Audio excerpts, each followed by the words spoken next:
Hey everyone, Sam here, otherwise known as FPL Pricey. Today I'm going to be running you through all of the key transfer tips ahead of Game Week 16.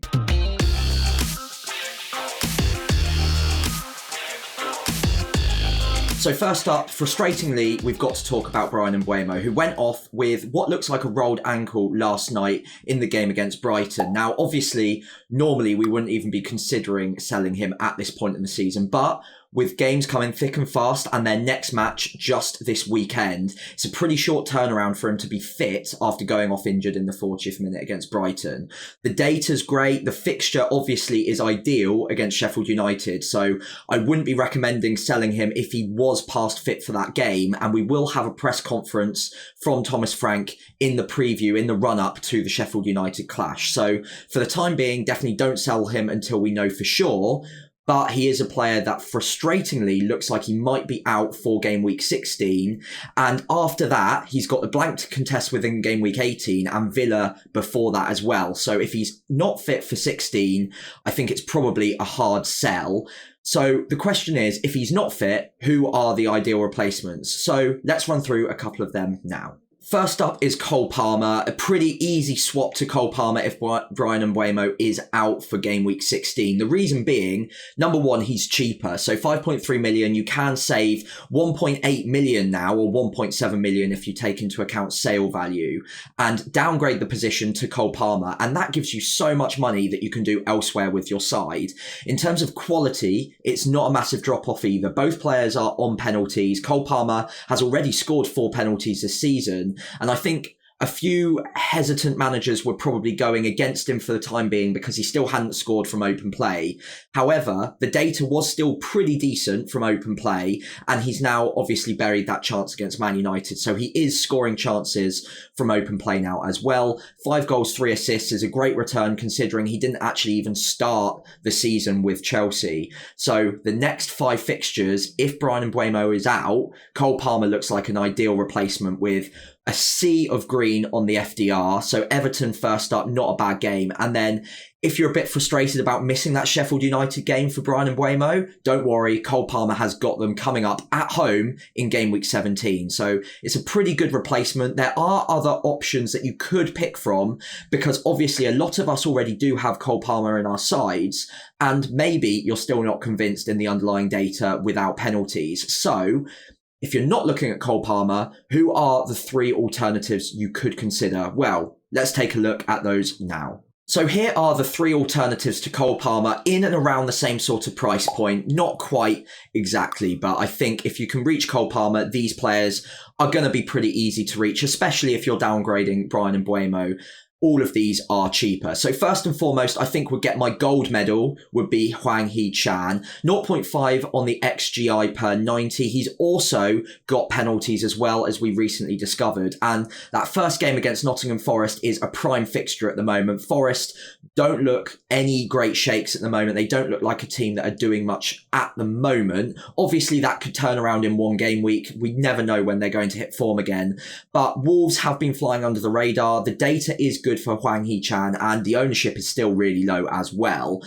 Also, Wolves may not score a lot of goals, but the ones they do score do tend to come from one of mainly 2 different routes. One is Hwang Hee-chan and the other is Cunha, who is a striker in the game as well, so we can't consider him as a direct replacement for Palmer. Hwang Hee-chan is still under 6 million. Decent enough fixtures to come, especially that first one in game week 16. So I think he probably just about takes the gold out of these 3. Silver for me would be Leon Bailey. So his underlying data is absolutely sensational. 0.79 XGI per 90. And if you watch the game against Man City last night, he was absolutely electric. He was running the show. He looks like he's in the best form he's been in since signing for Villa a couple of seasons ago. And now with Matty Cash not really making the starting 11, it looks like Leon Bailey is going to be playing right wing for the foreseeable. Now, the problem with him historically has been the expected minutes, and the data we're looking at on screen right now is based on the idea that he is going to play the 90. Now, that doesn't often happen if we look at the historical minutes. However, he's playing so well at the moment that he is probably going to continue starting matches. And even though there are pretty difficult fixtures in the next 4, Arsenal being probably the most difficult one next up.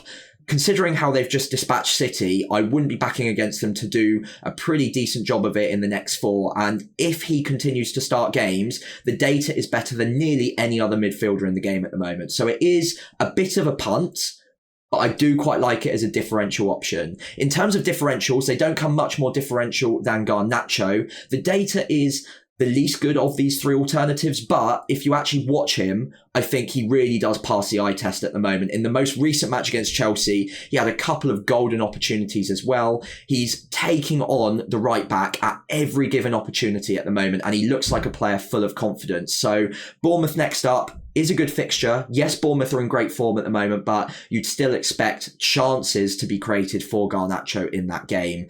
And yes, okay, Liverpool not the best. West Ham are conceding a few goals, and then Villa after that. This is probably why he's my 3rd favourite of these options, but he is the cheapest. He is playing for a good side still, and he is getting good minutes right now. So I don't mind any of these 3 as alternatives to Cole Palmer. I think in my team, I'm probably favouring Palmer for that reliability, but any of these 3 could be differentials to target, especially if you've already got Cole Palmer on your side. I'd be eyeing up one of these 3 as a potential differential to replace Bryan Mbeumo. Let me know in the comments which of these 3 you prefer, who is taking your gold medal at the moment. So we're going to move on to some defenders in the next section, and the first one I want to highlight is William Saliba. And to be honest, more of an example of Arsenal defenders in general at the moment. Yes, their underlying data defensively has been absolutely fantastic so far this season, one of the best defences in the league, and a lot of us until recently, were quite considering a double up with Arsenal defence, and that is still viable. I'm not saying that you need to be binning off your Arsenal defenders at the moment. However, 3 goals conceded against Luton, and the next 3 fixtures in particular do look really difficult for defensive clean sheet returns. Villa are scoring a lot of goals at the moment, as we just discussed as well, look really, really good. Brighton always score a lot of goals. In fact, they haven't failed to score in any single game this season. They do concede a lot of goals as well, but we're talking about the defenders here. So in terms of clean sheets, those 2 aren't looking great. And then we don't really even need to discuss Liverpool. They're obviously going to be a pretty decent shout at goals. So I definitely wouldn't be recommending the Arsenal double up right now. It's whether or not you would hold on to just single Arsenal. And I've got Saliba in my side. A lot of you will have Gabriel, and I think I'd mention them in the same breath right now. The underlying attacking data isn't really there. The defensive clean sheets are there so far, but with the next 3, and to be honest, even the next 5, Fulham are scoring a lot of goals at the moment. West Ham score a fair few goals. I don't think it's the best run of fixtures for clean sheets. So I think because of the price point, particularly of William Saliba, you could potentially be look at jumping off and targeting defenders elsewhere. So the question is, who would you be targeting? And I do have an answer for you, but you're probably not going to like it. So the reason you're probably not going to like it is because he is the most expensive defender in the game. And I think it's been quite convenient for us all to just sit there and put him to one side, put him in a box and forget he exists so far this season. Mainly because the attacking returns haven't really been there for Trent so far. However, it is really starting to pick up now. The data is getting better week on week, and he looks like a player who is brimming with confidence right now. Decent enough fixtures over the next 5. Okay, Man United and Arsenal won't be easy, but Liverpool are playing really well. They're challenging top of the league at the moment, and they're going to really want to win those games. And Trent is absolutely essential to the way they set up. And he's starting to be more of a key focal point in the way they build up attacks again. I think at the start of the season, he wasn't necessarily getting lost in games, but they were bypassing the Trent method of creating chances a little bit more often than we would have liked. And it meant that we could ignore him as an FPL asset for the time being. However, if you look at the data and the attacking returns in the last 4 or 5 game weeks, it's clear to see that they're using Trent as more of an outlet to create those chances once again. And he's picking out the men, obviously got the assist from the corner as well, so we know he's on set pieces. And despite the fact he's 8 million, he would be a fantastic differential to get into our sides if at all possible. Obviously, it goes without saying, most of us won't be able to get to him because of that price point, but if you're able to downgrade a midfielder like a Heung-min Son, like a Bukayo Saka, and you're brave enough to put some more money into your defence and upgrade someone like a William Saliba or an Arsenal defender in other senses as well, then maybe Trent could be one of the key differentials to help you rise up the ranks over the next few game weeks. Again, it's not going to be favoured by a lot of you because he is very pricey. I'm not sure I can get to him myself, but if you can, oh, what a differential he will be. And 8 million will look cheap if he continues returning double-digit hauls like he has done in the last 2 game weeks. Again, let me know in the comments below whether or not you're considering Trent, because I certainly would love to find a way to get him into my side. I'm just not sure I know how at the moment. So game week 15 was frustrating for a lot of FPL managers when we look at our defenders. And the final point I wanted to grasp today was on the 2 key defenders that were benched in game week 15. Now, they're both different for a lot of reasons. I'll start off with Matty Cash.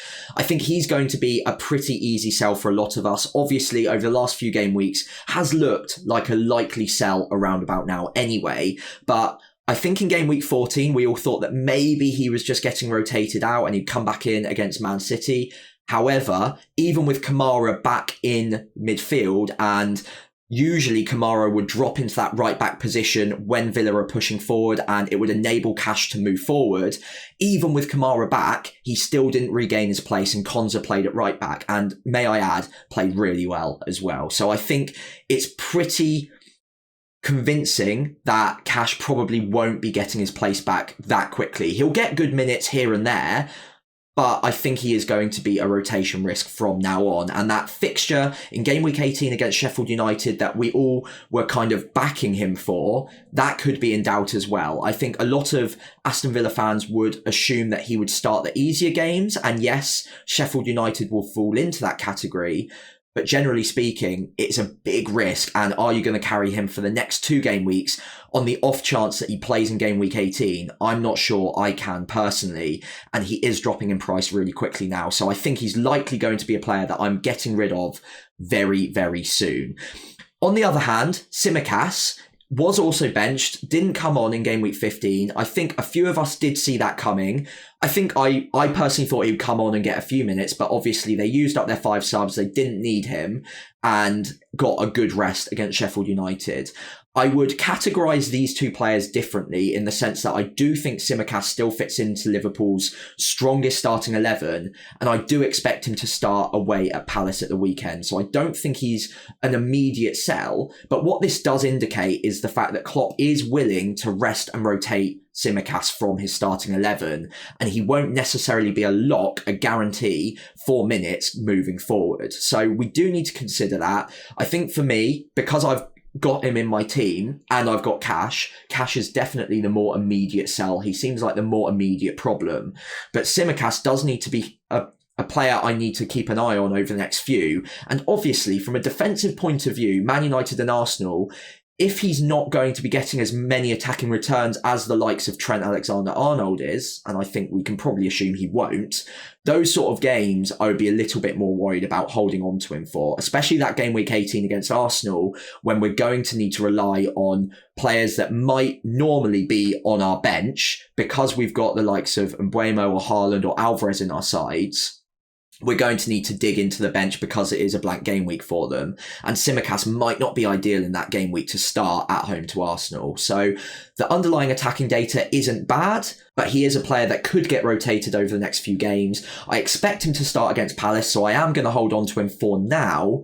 But over the next few game weeks, I think he's an issue I will need to sort. So those are my transfer tips ahead of game week 16. As always, if you could leave a like and subscribe to the channel, that would be incredibly appreciated. Hopefully that's helped you out going into game week 16, but please do let me know in the comments below what players you're looking at ahead of the deadline, what players you're worried about in your teams, and what transfers you're looking at making. As always, good luck in game week 16. I'll see you tomorrow for my team selection video coming out in the morning, and fingers crossed for more green arrows as we head into the weekend.